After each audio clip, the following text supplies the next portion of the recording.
Желаю вам новой недели полной везения. А если хотите знать о человеке все, подписывайтесь на канал. С вами Словарь жестов. Как читать мысли без слов. Психоанатомический словарь нужен для расшифровки дальнейших жестов. Копчик.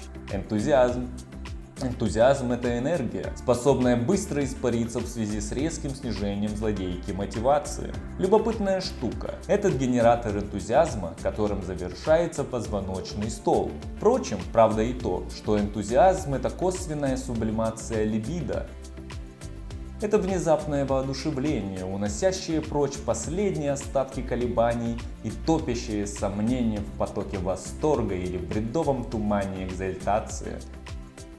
Когда какой-нибудь любитель злых шуток в последний момент отодвигает стул из-под собирающегося сесть соседа, подобный человек использует один из способов разбить энтузиазм вдребезги. Не зря многие люди на пике энтузиазма не прочь подвигать тазом.